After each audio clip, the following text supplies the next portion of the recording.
اقرأ باسم ربك الذي خلق.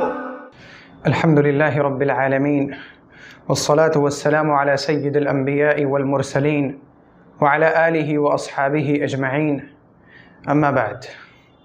میں سب سے پہلے آپ تمام حضرات کا اس نشست میں استقبال کرتا ہوں اور اللہ تعالیٰ سے دعا کرتا ہوں کہ اللہ رب العزت آپ سب کو صحت، عافیت، ایمان اور سنت کے ساتھ آپ کو اپنی مرضیات پر چلائے، اور اللہ تعالیٰ ہم سب کو اپنی نامرضیات سے بچائے۔ اور آج کی اس نشست میں جو باتیں سامنے آنے والی ہیں، اللہ رب العزت مجھے حق بات بولنے کی اور آپ سب کو حق بات سمجھنے کی اور ہم سب کو ان باتوں پر عمل کرنے کی توفیق عطا فرمائے۔ آج بھی انشاءاللہ پچھلی نشستوں کی طرح 6 موضوعات سے متعلق گفتگو ہوگی۔ آج کا جو ہمارا سب سے پہلا موضوع ہے وہ ہے سورہ حجرات کی کچھ آیات کی تفسیر، جسے ہم پیش کرنے کی سعادت حاصل کر رہے ہیں۔ اعوذ باللہ من الشیطان الرجیم، بسم اللہ الرحمن الرحیم۔ یا ایہا الذین آمنوا ان جاءکم فاسق بنبأ فتبینوا ان تصیبوا قوما بجہالة فتصبحوا على ما فعلتم نادمین واعلموا ان فیکم رسول اللہ لو يطيعكم في كثير من الأمر لعنتم ولكن الله حبب إليكم الإيمان وزينه في قلوبكم وكره إليكم الكفر والفسوق والعصيان أولئك هم الراشدون فضلا من الله ونعمة والله عليم حكيم۔ ان آیات کا جو ترجمہ ہے وہ کچھ اس طرح ہے: یا ایہا الذین آمنوا، اے ایمان والو، ان اگر جاءکم آئے تمہارے پاس، فاسقن کوئی فاسق شخص، بنبئن کوئی خبر لے کر، فتبینوا تو تم اس کی تحقیق کر لو، ان تصیبوا ایسا نہ ہو کہ تم پہنچ جاؤ، نقصان پہنچا دو، مصیبت میں ڈال دو، قومن کچھ لوگوں کو یا کسی قوم کو، بجہالۃ نادانی کی وجہ سے، فتصبحوا اور پھر تم ہو جاؤ، علی ما فعلتم اپنے کیے ہوئے پر، نادمین نادم اور شرمندہ۔ یعنی اے ایمان والو، اگر تمہارے پاس کوئی فاسق کوئی خبر لے کر آئے تو اس خبر پر عمل کرنے سے پہلے اس خبر کی تحقیق کر لو کہ یہ جو خبر میرے پاس آئی ہے یہ خبر صحیح بھی ہے یا غلط ہے۔ ایسا تو نہیں کہ خبر دینے والے نے بات کو سمجھا ہی نہیں، ایسا تو نہیں کہ یہ جو خبر دے رہا ہے یہ بھی سنی سنائی باتوں کو مجھ تک پہنچا رہا ہے، ایسا تو نہیں کہ یہ جو خبر دینے والا ہے یہ چاہتا ہے کہ میرے درمیان اور جس کے تعلق سے یہ خبر دے رہا ہے ان دونوں کے درمیان نفرت ڈال دے۔ تو اس خبر پر عمل کرنے سے پہلے تم خبر کی تحقیق کر لو۔ ایسا خوب ممکن ہے کہ تم کسی کی لائی ہوئی خبر پر عمل کر لو اور بعد میں تمہیں شرمندگی کا سامنا کرنا پڑے، اور پھر تم یوں کہو کہ کاش میں نے پہلے اس کے بارے میں تحقیق کر لی ہوتی، کاش میں نے اس کا پتہ لگا لیا ہوتا، کاش میں نے اس کی چھان بین کر لی ہوتی کہ یہ شخص جو خبر لا رہا ہے یہ صحیح بھی ہے یا غلط ہے۔ یہ تو ہے اس آیت کا سیدھا سادہ مطلب، لیکن اس کا ایک شان نزول ہے۔ قرآن کی بہت سی آیات کے شان نزول ہوتے ہیں، اور میں نے اس سے پہلے بھی عرض کیا تھا کہ شان نزول اس واقعے کو کہتے ہیں جس واقعے کی وجہ سے قرآن پاک کی کوئی آیت نازل ہوئی، تو وہ جو واقعہ ہے، جو وجہ بنا ہے، وہ واقعہ شان نزول کہلاتا ہے۔ اس واقعے کے شان نزول کے سلسلے میں بہت ساری روایات ہیں۔ ایک روایت یوں ہے کہ حضرت ولید ابن عقبہ ابن ابی معیط رضی اللہ عنہ، ان کو نبی اکرم صلی اللہ علیہ وسلم نے قبیلہ بنی المصطلق میں بھیجا کہ جاؤ تم ان سے زکوٰۃ وصول کر لو۔ یہ گئے اور ان کے درمیان یعنی حضرت ولید اور قبیلہ بنی المصطلق کے درمیان زمانے جاہلیت کی کچھ دشمنیاں تھیں۔ جب یہ قبیلہ بنی المصطلق کے قریب پہنچے تو قبیلے والوں کو خبر ہوئی کہ نبی صلی اللہ علیہ وسلم کے قاصد زکوٰۃ وصول کرنے کے لیے تشریف لا رہے ہیں، تو وہ لوگ ایک وفد کی شکل میں، ایک جماعت کی شکل میں باہر نکلے کہ حضور کے قاصد کا استقبال کریں۔ جب حضرت ولید نے دیکھا کہ یہ لوگ باہر نکلے ہیں تو انہیں لگا کہ شاید یہ قبیلہ والے مجھ سے زمانے جہالت کی دشمنی کا بدلہ نکالنے کے لیے نکلے ہیں۔ چنانچہ انہوں نے نہ کچھ دیکھا نہ سمجھا، وہ فوراً حضور پاک علیہ الصلاۃ والسلام کے پاس پہنچے، یا رسول اللہ وہ لوگ تو جنگ کرنے کے لیے آمادہ ہیں، اور جب میں وہاں پہنچا میں نے دیکھا کہ وہ لوگ ہم سے لڑائی کرنے کے لیے باہر نکل گئے تھے، وہ تو میں اپنی جان بچا کر یہاں تک پہنچ سکا ہوں۔ نبی صلی اللہ علیہ وسلم کو جب حضرت ولید نے یہ بات بتائی تو حضور پاک علیہ الصلاۃ والسلام کو بہت ناگواری ہوئی، اور نبی اکرم صلی اللہ علیہ وسلم نے اس خبر اور اس واقعے کو سن کر یہ ارادہ فرما لیا کہ اب اس قبیلے والوں سے جہاد کرنا ہے، ان سے لڑائی کرنی ہے، کیونکہ یہ ہمارے قاصد کے ساتھ جنگ کا ارادہ رکھتے ہیں۔ نبی اکرم صلی اللہ علیہ وسلم کے ارادے کا پتہ جب قبیلے والوں کو چلا تو وہ لوگ حضور پاک علیہ السلام کی خدمت میں تشریف لائے، یا رسول اللہ ہمیں معلوم ہوا تھا کہ آپ کے قاصد تشریف لا رہے ہیں، ہم ان کے استقبال کے لیے باہر نکلے تھے۔ پیغمبر صلی اللہ علیہ وسلم نے حضرت خالد بن ولید رضی اللہ عنہ کو بلایا اور ان سے کہا کہ جاؤ چھپ کر ذرا تحقیق کرو کہ اس قبیلے والوں کا ارادہ کیا ہے، اگر یہ زکوٰۃ دیں تو بہت اچھی بات، اور اگر یہ زکوٰۃ دینے سے رک جائیں اور منع کریں تو پھر تم ان کے ساتھ وہی سلوک کرنا جو کافروں کے ساتھ اور زکوٰۃ سے رک جانے والوں کے ساتھ کیا جاتا ہے۔ چنانچہ حضرت خالد رضی اللہ عنہ قبیلے میں تشریف لے گئے، اور آپ نے جب تحقیق کی تو معلوم ہوا کہ یہ قبیلہ والے تو سچے دل سے مسلمان ہوئے ہیں، سبوں نے اپنی زکوٰۃ دی۔ تو اللہ رب العزت نے پیغمبر علیہ الصلاۃ والسلام کو متنبہ فرمایا کہ جب کبھی آپ کے پاس کوئی خبر لے کر آئے، کوئی شخص آئے اور کوئی خبر دے، تو اس کے خبر پر عمل کرنے کے بجائے پہلے اس خبر کی تحقیق کر لیجئے۔ جس طرح کہ آپ نے حضرت ولید کی خبر پر اعتماد اور بھروسہ کر لیا، اور پھر آپ نے یہ ارادہ بھی کر لیا کہ اب ان سے جہاد کرنی ہے، لیکن بعد کو یہ پتہ چلا کہ قبیلہ والے جنگ کے ارادے سے باہر نہیں نکلے تھے، بلکہ قبیلہ والے تو استقبال کے لیے آئے تھے، انہیں غلط فہمی ہو گئی۔ ہو سکتا ہے کہ کبھی کوئی آپ کے پاس خبر لے کر آئے اور وہ خبر غلط ہو، اس لیے جب بھی کوئی خبر آئے اس کی تحقیق کر لیا کریں۔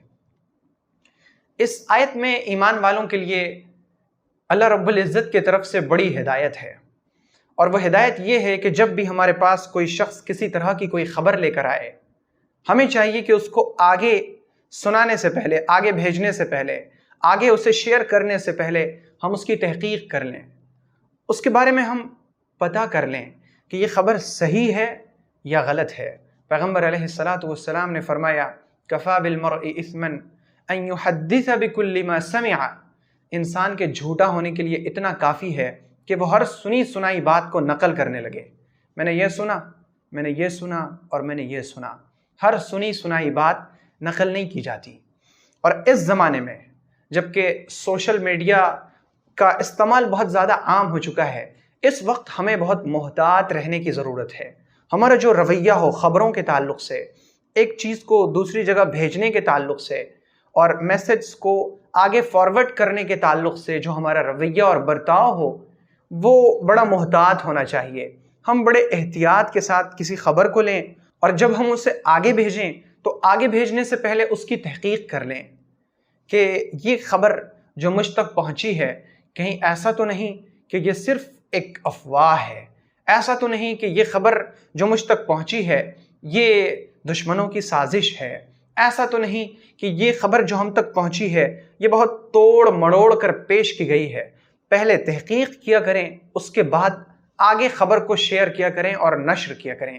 یہ اللہ تعالیٰ کی طرف سے ہدایت ہے۔ ایسا نہ ہو کہ ہمیں کسی شخص نے کوئی خبر دی اور ہم نے اسے آگے بھیجا، پھر بہت سارے لوگوں کو بھیج دیا، اور بعد میں یہ خبر ملی کہ وہ خبر جو ہم نے دوسروں تک پہنچائی، وہ خبر جو ہم نے دوسروں کو بھیجا، وہ خبر ہی غلط تھی۔ ایسا نہ ہو، اس کے لیے ضرورت اس کی ہے کہ ہم اگر کسی خبر کو آگے بھیجتے ہیں تو پہلے اس کی تحقیق کر لیں۔ پھر آگے اللہ تعالیٰ فرماتا ہے وَاعْلَمُوا أَنَّ فِيكُمْ رَسُولَ اللَّهِ، جان لو کہ تمہارے اندر اللہ کے رسول موجود ہیں۔ لو یطیعکم، اگر یہ تمہاری بات مان لیں، فی کثیر من الامر، بہت سارے معاملات میں، لعنتم، تو تم مشقت میں پڑ جاؤ گے، ولیکن اللہ حبب الیکم الایمان، لیکن اللہ تعالیٰ نے تمہارے لیے ایمان کو محبوب بنا دیا، وزینہ فی قلوبکم، اور اسے تمہارے دل میں سجا دیا، وکرہ الیکم الکفر والفسوق والعصیان، اور اللہ تعالیٰ نے تمہارے لیے مکروہ بنا دیا، کرہ ناپسندیدہ بنا دیا، الیکم تمہارے لیے کفر کو، فسوق کو، اور عصیان نافرمانی کو، اولئک هم الراشدون، یہ لوگ ہدایت والے ہیں، فضلا من اللہ ونعمہ، یہ اللہ تعالیٰ کے فضل سے اور اس کی نعمت سے، واللہ علیم حکیم، اور اللہ تعالیٰ جاننے والا بھی ہے اور حکمت والا بھی ہے۔ اب اس آیت میں اللہ تعالیٰ نے نبی صلی اللہ علیہ وسلم کے صحابہ کی تربیت فرمائی، اور تربیت یوں فرمائی کہ یہ جان لو کہ تمہارے درمیان اللہ کے رسول موجود ہیں، یہ اللہ کا بڑا فضل ہے، یہ اللہ کی بڑی نعمت ہے کہ تمہارے درمیان اللہ کے نبی حضرت محمد مصطفیٰ صلی اللہ علیہ وسلم تشریف فرما ہیں، اور یہ تم سے مختلف امور میں، مختلف کاموں میں مشورے بھی کرتے ہیں، اور تم مشورے بھی دیتے ہو، لیکن ضروری نہیں کہ ہر مشورہ جو تم دو وہ اللہ کے رسول قبول فرما لیں، ایسا ضروری نہیں، بلکہ ہو سکتا ہے کہ اللہ کے رسول تم سے مشورہ چاہیں اور پھر عمل کسی اور چیز پر کر لیں، عمل وہ اپنی رائے کے مطابق کریں، کیونکہ آپ علیہ الصلاۃ والسلام کی رہنمائی خود اللہ کی طرف سے ہوتی ہے، تو یہ خوب ممکن ہے۔ تو تمہیں یہ ناگواری نہیں ہونی چاہیے کہ میری رائے کو اللہ کے نبی صلی اللہ علیہ وسلم نے قبول کیوں نہیں کیا، میری رائے پر اللہ کے نبی صلی اللہ علیہ وسلم نے عمل کیوں نہیں کیا۔ اللہ تعالیٰ نے فرما دیا کہ لو یطیعکم فی کثیر من الامر لعنتم، کہ اگر اللہ کے رسول تمہاری اکثر بات مان لینا تو تم مشقت میں پڑ جاؤ، کیونکہ تمہارے اندر وہ عاقبت اندیشی نہیں ہے جو اللہ کے رسول کے اندر ہے۔ اللہ کے نبی صلی اللہ علیہ وسلم کو ڈائریکٹ بلا واسطہ اللہ رب العزت سے رہنمائی مل رہی ہے، تو ظاہر ہے کہ اللہ کے رسول اگر کوئی کام کرتے ہیں تو وہ بہت ٹھونکا ہوا اور بجایا ہوا کام ہوگا، اور اللہ کے نبی علیہ الصلاۃ والسلام اپنے تجربہ کاری، اپنے عاقبت اندیشی، اپنے دور اندیشی کی وجہ سے بہت سے ایسے معاملات میں ایسے فیصلے کریں گے جو تمہیں بظاہر ناگوار لگے گا، جس پہ تمہیں بظاہر تھوڑی بہت مشقت اور کلفت ہوگی کہ اللہ کے نبی نے یہ فیصلہ کیوں نہیں فرمایا، لیکن تم جان لو کہ اللہ کے نبی صلی اللہ علیہ وسلم کی رہنمائی پر عمل کرنے میں ہی انسان کی کامیابی ہے۔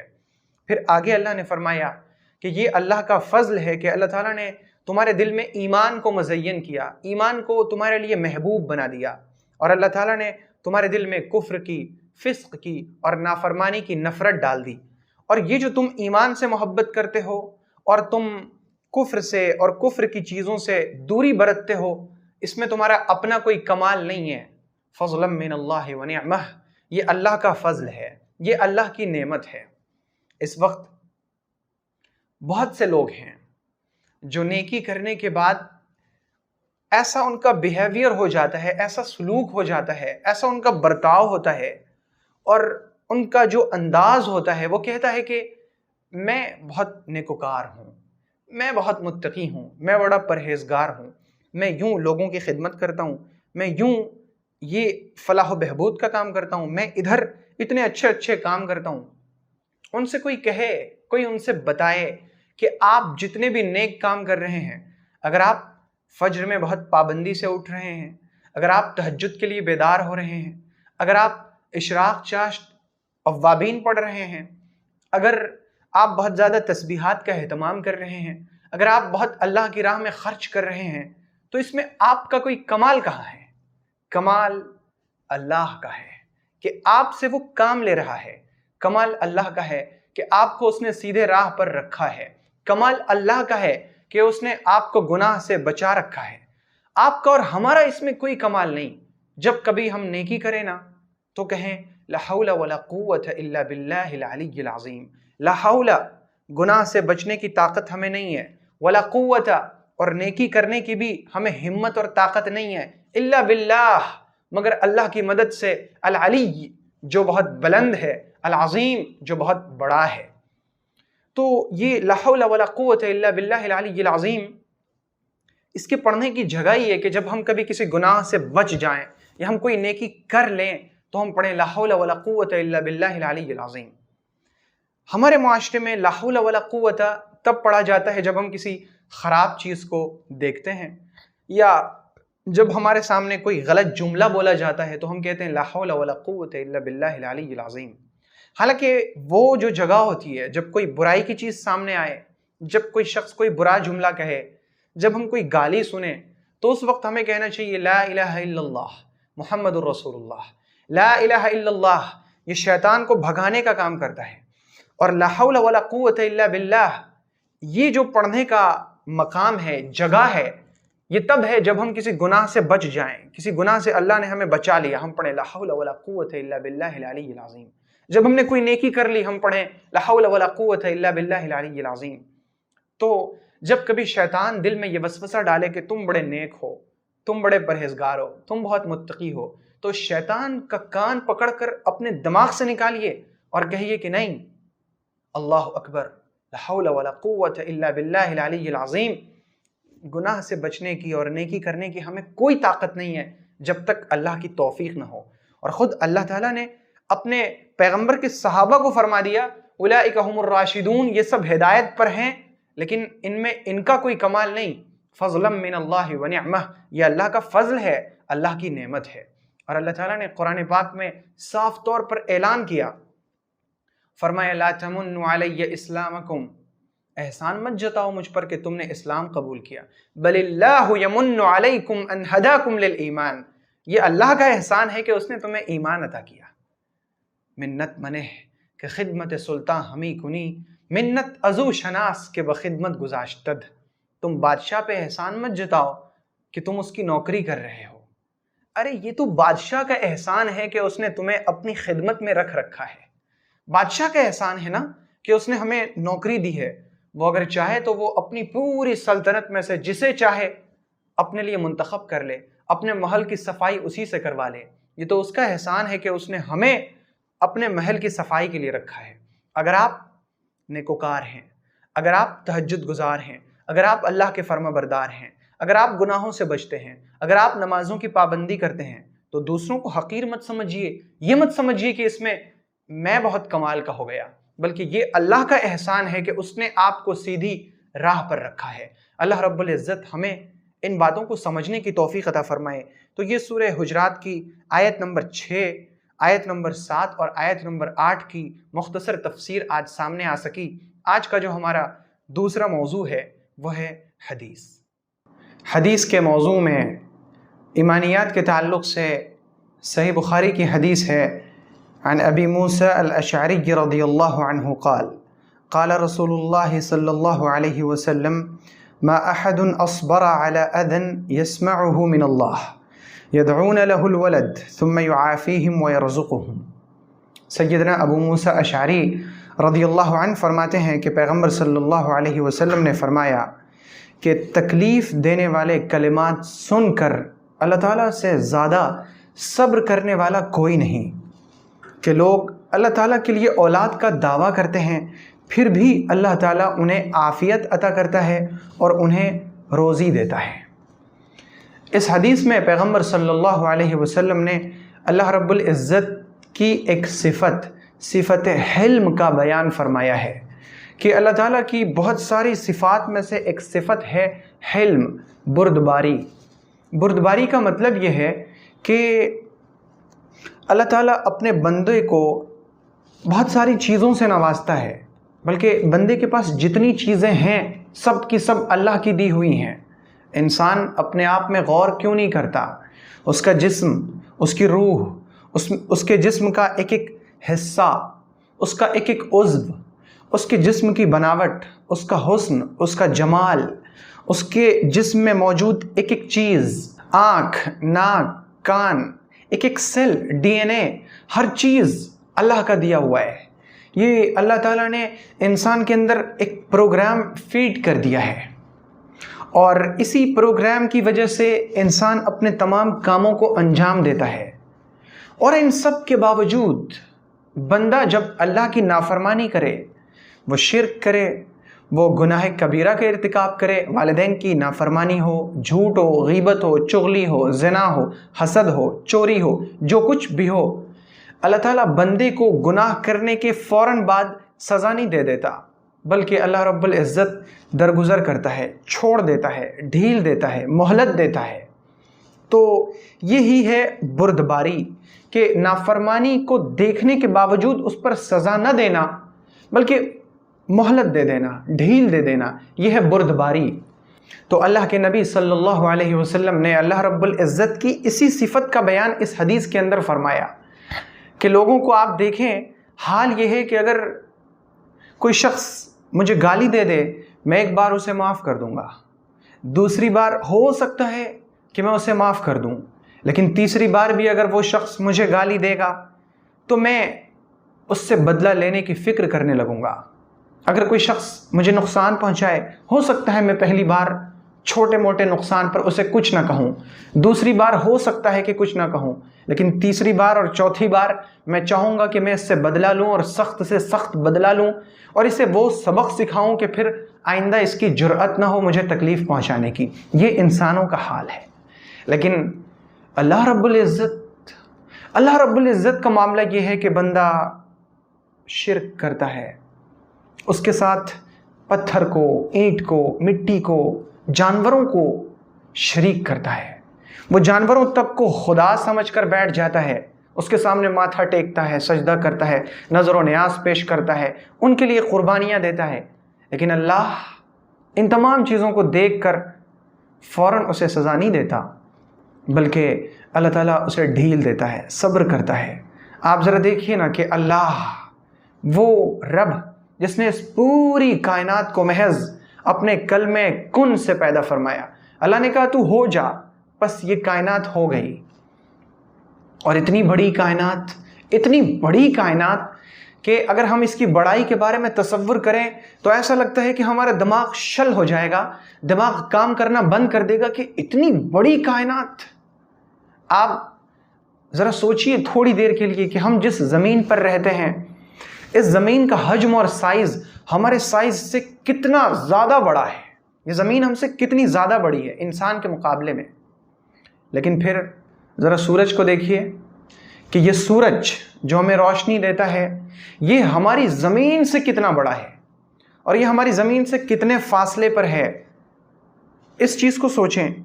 پھر ذرا یہ دیکھیں کہ ہماری گلیکسی میں، ہماری کہکشاں میں جو موجود ستارے ہیں وہ کتنے بڑے ہیں، اور ایک ایک ستارے اتنے بڑے ہیں کہ اس ستارے کے ایک کنارے سے دوسرے کنارے تک روشنی کو آنے میں کروڑوں نوری سال لگ رہے ہیں. کروڑوں لائٹ ایئرس روشنی کو لگ رہا ہے ایک کنارے سے دوسرے کنارے تک پہنچنے میں. یہ تو گلیکسی میں موجود ایک ایک ستارے کا حال ہے. تو پھر ذرا سوچئے کہ گلیکسی کتنی بڑی ہوگی، اور اس طرح کی کروڑوں ارب گلیکسیز ہماری اس یونیورس میں موجود ہیں، اس کائنات میں، جہاں تک آج تک ہم پہنچ سکے ہیں. اور ہم کائنات کے جس حصے تک اب تک پہنچے ہیں وہ پوری تمام کی تمام کائنات کا کروڑواں حصہ بھی نہیں ہے، بلکہ اس سے بھی کم ہے. اور اللہ رب العزت نے قرآن پاک میں اعلان فرما دیا وَالسَّمَاءَ بَنَيْنَاهَا بِأَيْدٍ وَإِنَّا لَمُوسِعُونَ، کہ ہم نے آسمان کو اپنے ہاتھوں سے پیدا کیا اور ہم اسے پھیلا رہے ہیں. اور سائنسداں بھی کہتے ہیں کہ کائنات ہر وقت پھیل رہی ہے. تو یہ جو پھیل رہی ہے یہ کتنی بڑی ہے. اور پھر اگر آپ چھوٹے سے چھوٹے کا اندازہ کریں کہ اللہ تعالیٰ نے اس کائنات میں چھوٹی سے چھوٹی چیزیں کیا بنائی ہیں. ایک ایٹم کو لے لیں، کہ اگر ہم کسی جگہ پر سوئی کو رکھتے ہیں تو اس سوئی کی نوک کے نیچے کروڑوں اربوں ایٹمز آ جاتے ہیں کہ ہم تصور نہیں کر سکتے کہ وہ ایٹم کتنا چھوٹا ہوگا۔ تو اگر ہم بڑائی کو سوچیں تو بھی ہمارا دماغ کام کرنا بند کرنے لگتا ہے، اگر ہم چھوٹائی کو سوچیں تو بھی ہمیں بڑی حیرانگی کا سامنا کرنا پڑتا ہے۔ اس کائنات کو پیدا کرنے والا وہ کتنا عظیم ہے، اور اس عظیم رب کے بارے میں جب لوگ کہتے ہیں کہ عیسیٰ اللہ کا بیٹا ہے تو آپ ذرا تصور کیجئے کہ اللہ کو کتنا برا لگتا ہے، اللہ تعالیٰ کو بندہ کس قدر تکلیف پہنچاتا ہے جب وہ کسی اور کے سامنے سجدہ کرتا ہے، جب وہ کسی اور سے مانگتا ہے، جب وہ کسی اور کے در پر جاتا ہے۔ اللہ کو کیسا لگتا ہے کہ میرا بندہ مجھے چھوڑ کے اس کے پاس جا رہا ہے، جبکہ یہ تو میری مخلوق میں بہت ادنا سی مخلوق ہے۔ تو پیغمبر صلی اللہ علیہ وسلم نے فرمایا کہ سب سے زیادہ تکلیف کی باتوں کو سن کر صبر کرنے والا یعنی بردباری والا، سزا نہ دینے والا، بدلہ نہ لینے والا اللہ ہے۔ کہ لوگ اللہ تعالیٰ کے لیے بیٹا بھی کہتے ہیں، لوگ کہتے ہیں کہ اللہ کا بیٹا ہے عیسیٰ، لوگ کہتے ہیں کہ عزیر اللہ کا بیٹا ہے، لوگ کہتے ہیں کہ فرشتے اللہ کی بیٹیاں ہیں۔ ان تمام تکلیف کی باتوں کو سن کر بھی اللہ تعالیٰ انہیں سزا نہیں دیتا، بلکہ اللہ انہیں رزق بھی دیتا ہے اور عافیت بھی دیتا ہے۔ تو یہ اللہ رب العزت کی ایک صفت ہے، حلم اور بردباری۔ تو ہمیں چاہیے کہ ہم اللہ تعالیٰ کی اس صفت پر ایمان لائیں۔ اور دوسری چیز جو اس حدیث میں ہمیں سبق ملتا ہے وہ یہ کہ ہماری یہ کوشش ہو کہ ہم سے کوئی ایسا کام نہ ہو جو اللہ تعالیٰ کی ربوبیت کو ہم چیلنج کر رہے ہوں اس میں، بلکہ ہمارا ہر کام تواضع والا اور ہمارا ہر کام ایسا ہو جس میں عبودیت کا اظہار ہو۔ ہم اپنی بندگی اللہ کے سامنے پیش کریں، ہم اپنی عاجزی، اپنی انکساری اللہ کے سامنے پیش کریں، ہم اللہ کے سامنے ذلیل بن کر حاضر ہوں، اللہ کے تمام حکموں کو بجا لائیں۔ یہ ہے اس پر ایمان لانے کا مطلب۔ اور اس کے بعد اس حدیث سے ہمیں یہ بھی پتہ چلا کہ اگر کوئی شخص ہمیں کوئی تکلیف دے تو ہم اللہ تعالیٰ کی صفت حلم کو اپنے اندر پیدا کرنے کی کوشش کریں کہ ہم اسے معاف کر دیں، درگزر کر دیں، بدلہ نہ لیں۔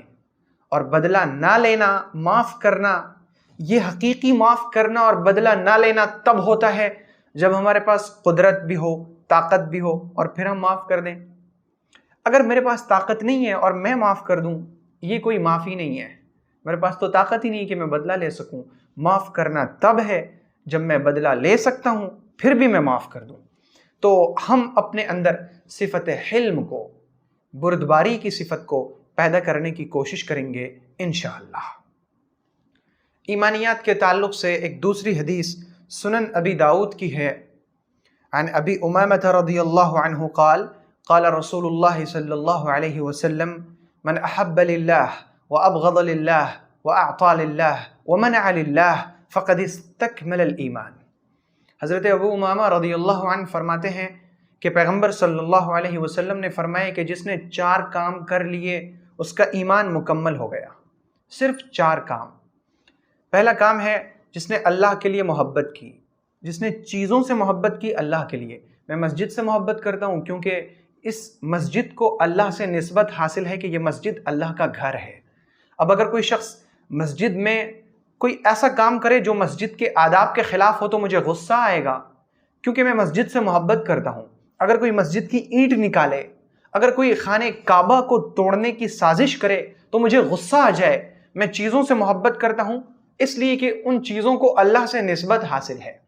تو جس نے اللہ کے لیے محبت کی، چیزوں سے بھی اور لوگوں سے بھی، میں ان سے محبت کرتا ہوں کیونکہ یہ اللہ کے بہت فرما بردار ہیں۔ میں ان سے محبت کرتا ہوں کیونکہ یہ دین کے علم والے ہیں۔ میں ان سے محبت کرتا ہوں کیونکہ یہ تقوی والے ہیں۔ میں ان سے محبت کرتا ہوں کیونکہ یہ صدقہ والے ہیں۔ میں ان سے محبت کرتا ہوں کیونکہ یہ خدمت خلق والے ہیں۔ میں ان سے محبت کرتا ہوں کیونکہ یہ خیر کے کام کرنے والے ہیں۔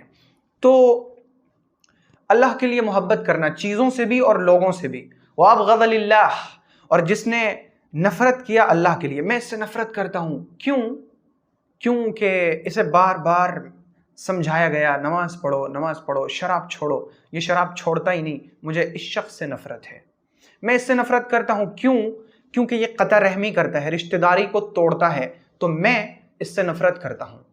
میں اس سے نفرت کرتا ہوں کیونکہ یہ معاشرے میں فساد پھیلاتا ہے۔ میں اس سے نفرت کرتا ہوں کیونکہ یہ لوگوں کے درمیان نفرت پیدا کرتا ہے۔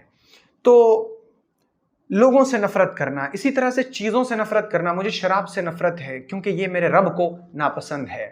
مجھے موسیقی کے آلات سے نفرت ہے، مجھے گٹار سے نفرت ہے کیونکہ یہ اللہ کو ناپسند ہے۔ مجھے گانوں سے نفرت ہے، گانوں کی ویب سائٹ سے نفرت ہے، کیونکہ یہ میرے رب کو ناپسند ہے۔ تو چیزوں سے اور لوگوں سے نفرت کرنا اللہ کے لیے، تو یہ ہے دوسری چیز۔ اور تیسرا کام ہے وَأَعْطَى لِلَّهِ، اور دے اللہ کے لیے۔ میں اسے دیتا ہوں کیونکہ اللہ کا حکم ہے کہ اسے دو، میرا جی نہیں چاہتا ہے، یہ شخص بہت مجھے تکلیف دے چکا ہے لیکن پھر بھی میں اسے دے رہا ہوں، کیونکہ اللہ کا حکم ہے کہ اپنے رشتہ داروں کو دو، میں اسے دے رہا ہوں۔ وَمَنَعَ لِلَّهِ، اور روک دے اللہ کے لیے، میں اسے نہیں دوں گا۔ کیوں نہیں دوں گا؟ میں اس لیے نہیں دوں گا کہ اگر میں اسے پیسے دوں گا تو یہ اس پیسے سے شراب پیے گا، میں اگر اسے پیسے دوں گا تو یہ اس پیسے سے گانے بجائے گا، میں اگر اس کو یہ پیسے دوں گا تو یہ اس پیسے سے ایسے کام کرے گا جس کی وجہ سے معاشرے میں فتنہ اور فساد پیدا ہوگا۔ تو دوں اللہ کے لیے، نہ دوں تو اللہ کے لیے۔ تو جس شخص نے یہ 4 کام کر لیے، محبت اللہ کے لیے، نفرت اللہ کے لیے، دینا اللہ کے لیے اور روک دینا، نہ دینا اللہ کے لیے، فقد استکمل الایمان، تو اس نے اپنے ایمان کو مکمل کر لیا۔ یعنی یہ 4 چیزیں علامت ہیں کہ اگر کسی شخص کے اندر یہ 4 چیزیں پائی جائیں تو اس کا مطلب یہ کہ اس شخص کا ایمان مکمل ہے۔ الحمدللہ۔ تو اب یہ حدیث ہمارے لیے ایک طرح کا معیار ہے اپنے آپ کو ناپنے کا۔ ہم بہت سی بار سوچتے ہیں نا کہ میرے اندر ایمان ہے یا نہیں، میرے اندر ایمان ہے تو کتنا ہے، میرے اندر ایمان کی کیفیت ہے تو بہت اعلیٰ درجے کی ہے یا ادنا درجے کی ہے۔ تو ہم اس حدیث کے معیار کے مطابق اپنے آپ کو ناپنے کی، تولنے کی کوشش کریں۔ ہم دیکھیں کہ میں چیزوں سے اور لوگوں سے اللہ کے لیے محبت کرتا ہوں یا نہیں۔ میرے دل میں جو نفرت ہے وہ میرے لیے تو نہیں ہے، اللہ کے لیے نفرت ہونی چاہیے۔ میں دیکھوں کہ میں اگر کسی کو دیتا ہوں تو اس لیے دیتا ہوں تاکہ لوگ مجھے اچھا کہیں، یا اس لیے دیتا ہوں کہ یہ اللہ کا حکم ہے۔ اگر میں کسی کو نہیں دیتا ہوں تو یہ ہماری ذاتی دشمنی کی وجہ سے تو نہیں ہے۔ اگر میں نہ دوں تو میرے پیش نظر یہ رہے کہ اللہ کا حکم ہے کہ مت دو۔ تو ہم اس طرح سے اپنے ایمان کو ناپ سکتے ہیں۔ تو یہ ایمانیات کے تعلق سے بڑی اہم حدیث ہے اور ضرورت اس کی ہے کہ ہم اس معیار کے مطابق اپنے ایمان کو لانے کی کوشش کریں۔ اور جب ہم یہ ارادہ کر لیں گے کہ ہم ان باتوں پر عمل کرنے والے ہوں تو پھر اللہ تعالیٰ ہمارے لیے عمل کرنا آسان کر دے گا۔ اللہ خود فرماتا ہے وَالَّذِينَ جَاهَدُوا فِينَا لَنَهْدِيَنَّهُمْ سُبُلَنَا، جو لوگ ہمارے راستے میں مجاہدہ کرتے ہیں، محنت کرتے ہیں نا، لَنَهْدِيَنَّهُمْ سُبُلَنَا، ہم ان کے لیے اپنے راستے کو آسان کر دیتے ہیں۔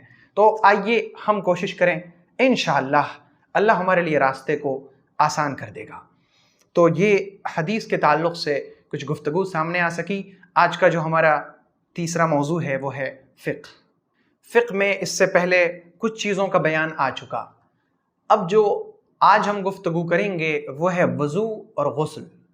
وضو میں 4 چیزیں فرض ہیں۔ ایک تو ہے اپنا چہرہ دھلنا، تو چہرے کی جو حد ہے وہ ہے سر کے بال نکلنے کی جو جگہ ہے، یہاں بال نکلنے کی جگہ سے یہ ٹھڈی کے نیچے تک، یہ ہے اوپر سے لے کے نیچے تک کا حصہ، اور دوسری طرف کان کی ایک لو سے دوسرے کان کی لو تک، یہاں تک پورے چہرے کو دھلنا۔ یہ جو داڑھی کے بال ہوتے ہیں کنارے، اس کے بعد بھی کچھ خالی جگہ رہتی ہے، داڑھی کے بال اور کان کی لو کے درمیان تھوڑی سی ایسی جگہ ہوتی ہے جہاں پر بال نہیں ہوتے، اس حصے کو بھی دھلنا فرض ہے۔ تو پہلی چیز ہے چہرے کو دھلنا، دوسری چیز ہے دونوں ہاتھوں کو دھلنا، ہاتھوں کو کہنیوں تک یعنی کہنیوں سمیت دھلنا، کہنیوں کو بھی دھلنا۔ تو چاہیے کہ جب وضو میں آدمی اپنے ہاتھوں کو دھلے تو کہنیوں کو اچھی طرح رگڑ لے۔ اور تیسری چیز ہے مسح کرنا، سر کا مسح کرنا، یہ فرض ہے۔ اور چوتھی چیز پاؤں کو دھلنا، دونوں پاؤں کو ٹخنوں تک دھلنا، ٹخنے شامل ہیں، ٹخنوں کو بھی دھلا جائے۔ اور بہت سی بار کیا ہوتا ہے کہ جلد بازی میں اگر پاؤں دھلے جائیں اور خشکی کا زمانہ چل رہا ہو یا کسی کا جسم بہت خشک رہتا ہے تو صرف پاؤں پر پانی ڈال دینے سے ہر جگہ پانی نہیں پہنچتا، بلکہ ضرورت اس کی ہوتی ہے کہ پاؤں کو رگڑ کر دھلا جائے۔ پیغمبر صلی اللہ علیہ وسلم نے صحیح حدیث میں فرمایا کہ وہ ایڑیاں جو خشک رہ جاتی ہیں وہ جہنم کی آگ میں جلیں گی، تو وضو میں یہ پیش نظر رہے کہ ہم جن اعضاء کو دھل رہے ہوں یہ مکمل طریقے سے دھلے جائیں۔ تو یہ 4 چیزیں فرض ہیں، باقی جو چیزیں وضو میں ہیں وہ سنن ہیں، آداب ہیں اور مستحبات ہیں، ان کی رعایت کرتے ہوئے ہمیں وضو کرنا چاہیے، تاکہ جب ہمارا وضو مکمل ہوگا تو ہماری نماز مکمل ہوگی۔ اور جب وضو ہو جائے تو پھر بندہ یہ دعا پڑھے، اشہد ان لا الہ الا اللہ وحدہ لا شریک لہ واشہد ان محمدا عبدہ ورسولہ۔ تو جب بندہ یہ دعا پڑھتا ہے وضو کے بعد، پیغمبر صلی اللہ علیہ وسلم نے فرمایا کہ جو شخص وضو کرے اور پھر یہ دعا پڑھے اس کے لیے جنت کے 8 دروازے کھول دیے جاتے ہیں۔ اشہد ان لا الہ الا اللہ وحدہ لا شریک لہ واشہد ان محمدا عبدہ ورسولہ۔ اور دوسری روایات میں اس طرح ہے، اشہد ان لا الہ الا اللہ واشہد ان محمدا عبدہ ورسولہ۔ تو جو بھی پڑھ لیا جائے، الفاظ اور کلمات مختلف حدیثوں میں مختلف طرح سے مروی ہیں، جو بھی پڑھا جائے سب کے لیے بشارت ہے کہ جو شخص وضو کے بعد ان کلمات کو کہہ لے گا اس کے لیے جنت کے 8 دروازے کھول دیے جائیں گے۔ تو یہ وضو کے تعلق سے چند باتیں تھیں۔ اب ہے غسل۔ غسل کب فرض ہوتا ہے؟ غسل تب فرض ہوتا ہے جب منی نکل جائے، مرد کو منی نکلے یا عورت کو منی نکلے۔ منی اگر شہوت کے ساتھ نکلی ہو تو سوتے ہوئے میں منی نکلے یا جاگتے ہوئے میں منی نکلے، ہر حال میں انسان کے اوپر غسل فرض ہو جاتا ہے۔ اگر کوئی شخص سویا اور اس نے خواب دیکھا اور جب وہ جاگا تو اس نے دیکھا کہ منی نہیں نکلی ہے، تو پھر اس کے اوپر غسل فرض نہیں، بلکہ جس شخص نے تری پائی جاگنے کے بعد اس نے دیکھا کہ اس کے کپڑے خراب ہو چکے ہیں، تو پھر اس شخص پر غسل کرنا فرض ہے۔ بہت سی بار انسان کی منی بیماری کی وجہ سے نکل جاتی ہے، تو جس شخص کی منی بیماری کی وجہ سے نکلے، وہ منی کود کر نہ نکلے، شہوت کے ساتھ نہ نکلے، بلکہ بیماری کی وجہ سے نکل جائے، تو اس شخص پر غسل فرض نہیں ہوتا۔ اسی طرح غسل تب فرض ہوتا ہے جب مرد کی شرمگاہ عورت کی شرمگاہ کے اندر داخل ہو جائے۔ تو مرد کی شرمگاہ کا عورت کی شرمگاہ کے اندر داخل ہو جانا، اس کی وجہ سے غسل فرض ہو جاتا ہے۔ منی نکلے یا نہ نکلے، صرف شرمگاہ کا اندر داخل ہو جانا یہ غسل کے فرض ہونے کے لیے کافی ہے۔ اسی طرح سے عورت کو اگر حیض آ جائے یا نفاس یعنی ولادت کے بعد کی جو حالت ہوتی ہے اسے نفاس کہتے ہیں، تو نفاس کا خون اور حیض کا خون اس کے آنے کی وجہ سے عورت ناپاک ہو جاتی ہے۔ تو اس طرح کے لوگ، یعنی جس کی منی نکل جائے یا مرد کی شرمگاہ عورت کی شرمگاہ میں داخل ہو جائے، تو وہ مرد اور عورت دونوں، یہ حیض والی عورت اور نفاس والی عورت، یہ عورتیں اور یہ مرد ناپاک ہیں۔ اب ان کے لیے کچھ چیزیں منع ہو جاتی ہیں، جیسے یہ لوگ مسجد کے اندر داخل نہیں ہو سکتے۔ اگر بہت سخت ضرورت ہو تو صرف مسجد سے گزرنے کی اجازت ہے، لیکن مسجد کے اندر داخل ہونا، وہاں جا کر بیٹھنا یا کوئی کام کرنا یہ جائز نہیں۔ اسی طرح مرد اور عورت ناپاکی کی حالت میں قرآن پاک کو چھو نہیں سکتے۔ اللہ تعالیٰ نے فرمایا لا یمسہ الا المطہرون، کو قرآن کو صرف پاک لوگ ہی چھو سکتے ہیں، اور بعض احادیث میں بھی پیغمبر صلی اللہ علیہ وسلم نے اس کی ممانعت فرمائی ہے کہ وہ مرد اور عورت جو ناپاک ہیں وہ قرآن پاک کو نہ چھوئیں۔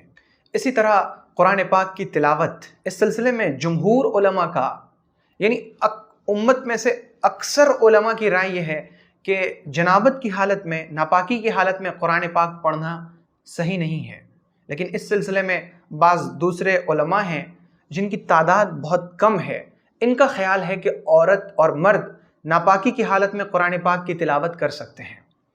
یہاں پر یہ یاد رہے کہ قرآن پاک کی تلاوت مرد اور عورت اگر ناپاک ہوں تو ان کے لیے جمہور علماء کے نزدیک جائز نہیں، لیکن اگر کوئی عورت حیض یا نفاس کی حالت میں ہو اور وہ قرآن پاک کی کچھ آیتوں کو ذکر اذکار کے طور پر پڑھنا چاہے، جیسے صبح کے وقت یا شام کے وقت سورہ فلق، سورہ ناس، آیت الکرسی، سورہ فاتحہ، ان کو پڑھنا چاہے تو اس کی اجازت ہے۔ جمہور علماء کے ہاں ان عورتوں کو یہ صورتیں اور یہ آیتیں جو اذکار کے طور پر پڑھی جاتی ہیں ان کو پڑھنے کی اجازت ہے۔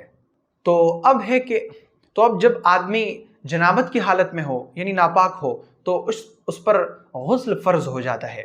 اب اسے چاہیے کہ وہ غسل کرے، نہائے۔ غسل میں 2 چیزیں بنیادی طور پر سب کے ہاں فرض ہیں۔ پہلی چیز تو ہے نیت کرنا، غسل کی نیت کرنا، کیونکہ تمام عبادتوں کے صحیح ہونے کے لیے نیت ضروری ہے۔ تو نیت کرنا، نیت کہتے ہیں دل کے ارادے کو۔ اب جب آدمی غسل کرنے کے لیے جا رہا ہے تو گویا کہ اس کی نیت ہی ہے کہ میں غسل کروں گا، تو یہ نیت کرنا۔ اور دوسری چیز ہے پورے جسم پر پانی بہانا، تمام جسم کے تمام حصے پر پانی بہانا، اور اس طرح سے پانی بہانا کہ جسم کا کوئی حصہ خشک اور سوکھا ہوا نہ رہے۔ اس طور پر پانی بہا دینے سے انسان پاک ہو جاتا ہے۔ اور امام ابو حنیفہ رحمۃ اللہ علیہ کے ہاں غسل میں منہ کے اندر کلی کرنا اور ناک میں پانی ڈالنا یہ بھی فرض ہے، کیونکہ ان کا ماننا ہے کہ منہ کا جو حصہ ہے جہاں ہم کلی کرتے ہیں اور ناک میں جہاں پانی ڈالا جاتا ہے یہ جسم کا ظاہری حصہ ہے، تو جسم کے ظاہری حصے پر پانی پہنچانا یہ ضروری ہے۔ تو امام ابو حنیفہ رحمۃ اللہ علیہ کے نزدیک غسل میں کلی کرنا، ناک میں پانی ڈالنا اور پورے جسم پر پانی بہانا یہ فرض ہے۔ مرد کا غسل اور عورت کا غسل، دونوں کا غسل یکساں ہوتا ہے، ایک جیسا ہوتا ہے، لیکن ایک فرق ہے مرد کے غسل میں اور عورت کے غسل میں، اور وہ فرق یہ ہے کہ اگر کسی عورت نے جنابت کی حالت میں چوٹی باندھ رکھی ہے، جوڑا باندھ رکھا ہے اپنے بالوں کا، تو نہانے کے لیے، غسل کرنے کے لیے اس چوٹی کو کھولنا یہ فرض نہیں، بلکہ اگر چوٹی کھولے بغیر، جوڑا کھولے بغیر بالوں کی جڑوں میں پانی پہنچا دینا یہ ممکن ہو، تو اس طرح سے اگر کوئی عورت بالوں کے جڑوں میں پانی پہنچا کر غسل کر لے رہی ہے تو اس کے لیے بالوں کے جوڑے کو، بالوں کی چوٹی کو کھولنا یہ ضروری نہیں۔ لیکن اگر کسی مرد نے اپنے بالوں کی چوٹی باندھ رکھی ہے تو اس مرد پر یہ فرض ہے کہ وہ اپنی چوٹی کھولے اور پھر اپنے بالوں پر اور بالوں کی جڑوں میں پانی پہنچائے، لیکن عورت پر جوڑوں کو کھولنا اور چوٹی کو کھول کر تمام بالوں پر پانی بہانا یہ ضروری نہیں۔ اگر جوڑا کھولے بغیر بھی بالوں کی جڑوں میں پانی پہنچ جائے تو یہ کافی ہے۔ اور اس کی دلیل مسند احمد میں اور صحیح مسلم میں اور نسائی میں حضرت ام سلمہ رضی اللہ عنہا کی ایک روایت ہے کہ ایک عورت نے پوچھا، یا رسول اللہ، میں اپنی چوٹی بہت کس کر باندھتی ہوں، بہت زور سے، بہت ٹائٹ باندھتی ہوں، تو کیا میں جنابت کی حالت میں نہانے کے لیے اسے کھولوں؟ حضور پاک علیہ السلام نے فرمایا کہ نہیں، تم اس پر 3 مرتبہ پانی بہا دو اور پھر پورے جسم کو دھل لو تو یہ کافی ہے۔ تو یہ غسل کے فرائض ہیں، اور اس کے علاوہ غسل میں جو اور چیزیں ہیں وہ سب سنن، مستحبات اور آداب ہیں۔ آخر میں یہ بات یاد رہے کہ غسل کرنے سے انسان کا وضو بھی ہو جاتا ہے، یعنی اگر کسی شخص نے غسل کیا تو اب اسے الگ سے وضو کرنے کی ضرورت نہیں، غسل کے ساتھ ساتھ اس کا وضو بھی ہو گیا۔ تو یہ فقہ کے موضوع میں مختصر سی گفتگو سامنے آ سکی۔ آج کا جو ہمارا اب اگلا موضوع ہے وہ ہے نبی اکرم صلی اللہ علیہ وسلم کی سیرت۔ سیرت کے موضوع میں ہم نے یہ جانا کہ پیغمبر صلی اللہ علیہ وسلم اکثر غار حرا میں تشریف لے جایا کرتے اور وہیں خلوت نشین رہا کرتے، تنہائی میں بیٹھے اللہ کی کبریائی میں، اللہ تعالیٰ کی تخلیقات میں غور و فکر کیا کرتے، اور یہ تدبر اور تفکر اللہ کے نبی صلی اللہ علیہ وسلم کے لیے عبادت تھی۔ ایک دن کیا ہوا کہ آپ علیہ السلام غار حرا میں ہی تشریف فرما تھے کہ ایک فرشتہ آیا، اور اس فرشتے نے آ کر پیغمبر علیہ السلام سے کہا، اقرأ، پڑھ۔ حضور پاک علیہ السلام نے فرمایا، ما انا بقاری، مجھے پڑھنا نہیں آتا۔ اس فرشتے نے پیغمبر علیہ السلام کو یوں پکڑا اور پھر اپنے سینے میں خوب زور سے بھینچا۔ حضور پاک علیہ السلام فرماتے ہیں، حتی بلغ منی الجہد، ایسا لگا کہ میری جان نکل جائے گی، یعنی میری مشقت انتہا کو پہنچ گئی۔ پھر اس نے مجھے چھوڑا اور کہا، اقرأ، پڑھ۔ میں نے کہا، ما انا بقاری، مجھے پڑھنا نہیں آتا۔ پھر اس نے مجھے پکڑا اور پھر اس نے مجھے زور سے دبایا، پھر اس نے مجھے چھوڑا، پھر کہا، پڑھ۔ پھر میں نے کہا، واللہ ما انا بقاری، مجھے پڑھنا نہیں آتا۔ پھر اس نے مجھے پکڑا اور پھر اتنی زور سے بھینچا، حتی بلغ منی الجہد، کہ میری مشقت انتہا کو پہنچ گئی، ایسا لگا کہ میری جان نکل جائے گی۔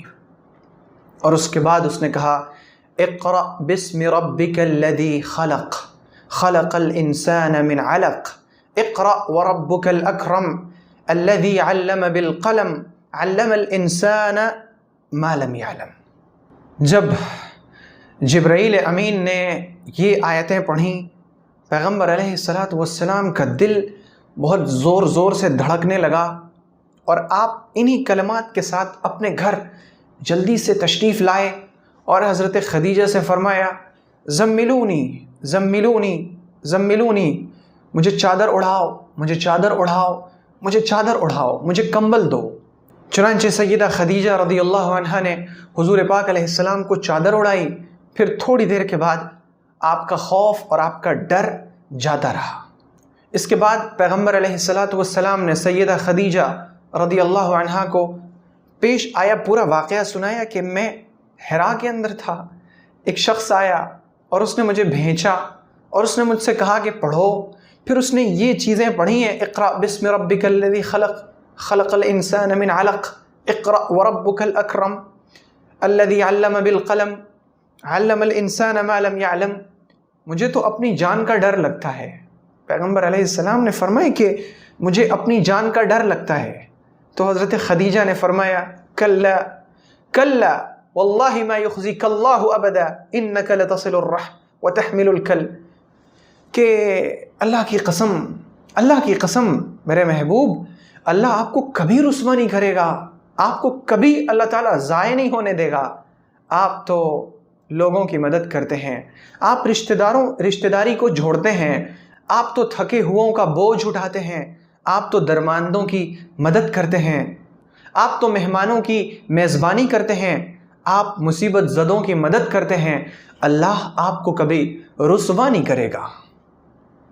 تو یہ سیدہ خدیجہ رضی اللہ عنہا نے نبی اکرم صلی اللہ علیہ وسلم کو پہلی وحی کے بعد جو خوف کی ایک کیفیت تھی اس میں بہت بڑا دلاسا دیا، سیدہ خدیجہ نے بڑی تسلی دی، اور پھر نبی اکرم صلی اللہ علیہ وسلم کو بہت تسلی ملی، آپ کو بہت افاقہ ہوا، آپ کے دل کے اندر جو ایک طرح کا خوف آ گیا تھا، جو انسان کی فطری چیز ہوتی ہے، وہ خوف جاتا رہا۔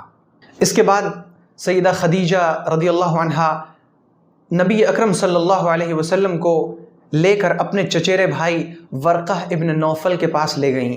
ورقہ ابن نوفل یہ سیدہ خدیجہ کے چچیرے بھائی تھے، اور وہ عیسائی ہو چکے تھے، اور انہیں عبرانی لکھنا بھی آتا تھا۔ اللہ انہیں جس قدر توفیق دیتا وہ انجیل لکھا بھی کرتے تھے۔ تو جب ورقہ ابن نوفل کے پاس سیدہ خدیجہ رضی اللہ عنہا نبی اکرم صلی اللہ علیہ وسلم کو لے گئیں اور حضور پاک علیہ السلام نے پورا ماجرا ان سے کہہ سنایا، تو ورقہ نے کہا کہ ارے یہ تو وہی ناموس ہے، یہ تو وہی شخصیت ہے جو حضرت موسیٰ کے پاس آیا کرتی تھی، یہ تو وہی ہے جو موسیٰ کے پاس آتے تھے۔ کاش کہ میں اس وقت تمہارے ساتھ ہوتا جب تمہاری قوم تمہیں نکال دے گی، مکہ تمہیں چھوڑنا پڑے گا۔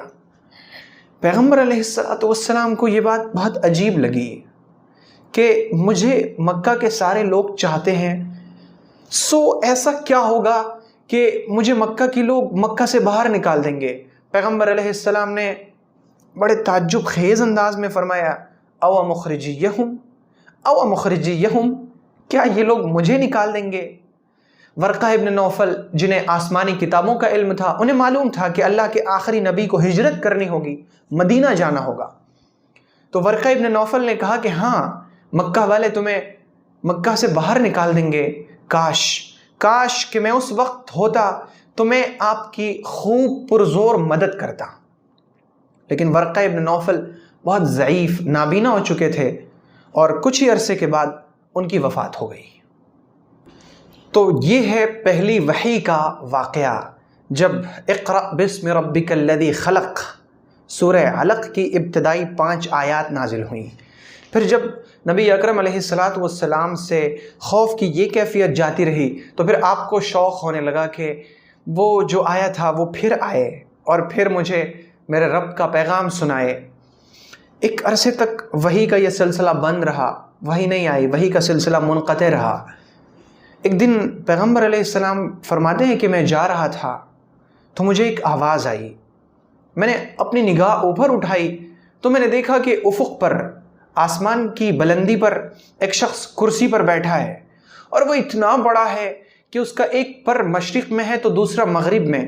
مجھے اسے دیکھ کر بہت ڈر لگا اور میں زمین کی طرف جھک گیا۔ پھر اس نے مجھے کچھ آیتیں پڑھ کر سنائیں۔ تو یہ نبی اکرم علیہ السلام کی نبوت کے وقت کے ابتدائی حالات ہیں۔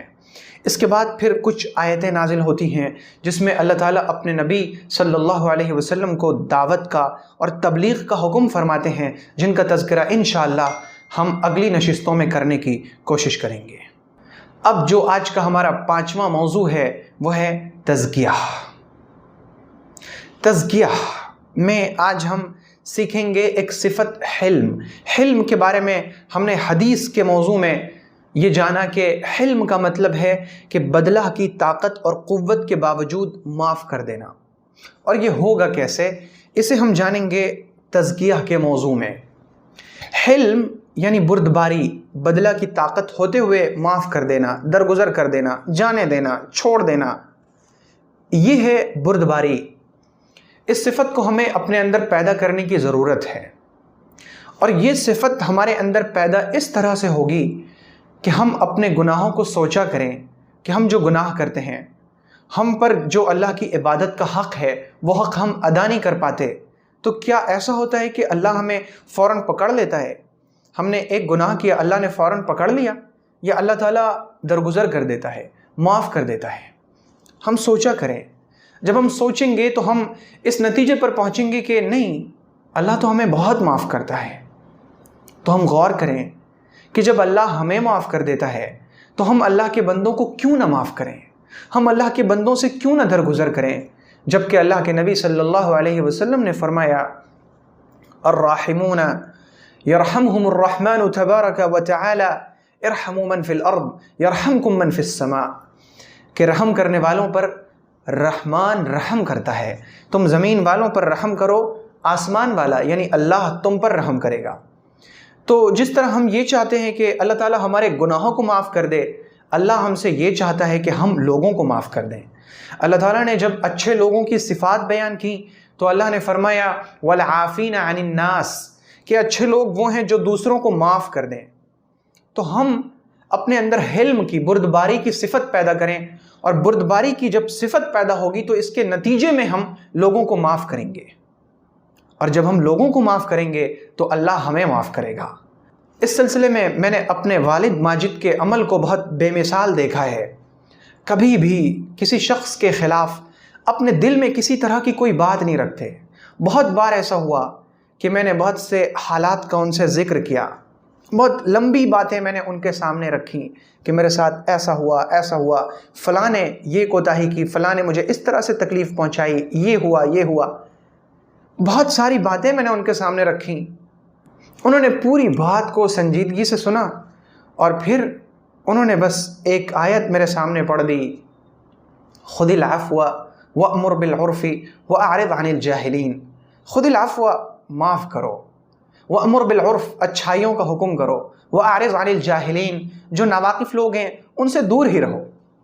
بس میری تمام شکایتوں کو سن کر انہوں نے ایک آیت میرے سامنے رکھ دی، اور یہی ان کی تمام نصیحت ہو گئی۔ یعنی میری جو تمام شکایتیں تھیں ان تمام شکایتوں کو سن کر بس انہوں نے ایک چھوٹا سا جملہ کہا، اور تمام کی تمام شکایتوں کا مداوع ہو گیا، تمام شکایتوں کو حل مل گیا۔ اور یہ صرف ان کا قول ہی نہیں ہے بلکہ ان کا عمل ہے کہ وہ کبھی بھی اپنے دل میں دوسروں کے خلاف کوئی بات نہیں رکھتے، دوسروں کے خلاف کبھی وہ اپنے دل میں کوئی بات رکھتے ہی نہیں۔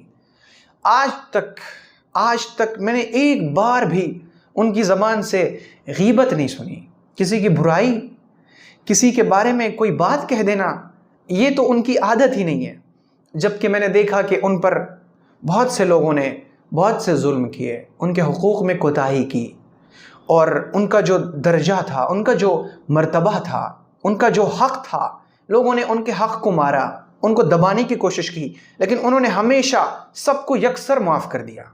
اور اس سلسلے میں میرے شیخ کا بھی یہی معمول ہے، وہ ہمیشہ اس جملے کو مجھ سے کہتے ہیں کہ تم گواہ رہو کہ میں نے اللہ کے لیے ان تمام لوگوں کو معاف کر دیا ہے جن کی وجہ سے کسی بھی طرح مجھے کسی بھی قسم کی کوئی بھی تکلیف پہنچی ہے، اور میں اللہ کو گواہ بناتا ہوں کہ میری وجہ سے قیامت کے دن کوئی بھی شخص نہ پکڑا جائے، میری وجہ سے کسی کا مواخذہ نہ ہو۔ تو ہم معاف کرنے کا معمول بنائیں، ہم لوگوں کو معاف کریں، ہم درگزر کریں۔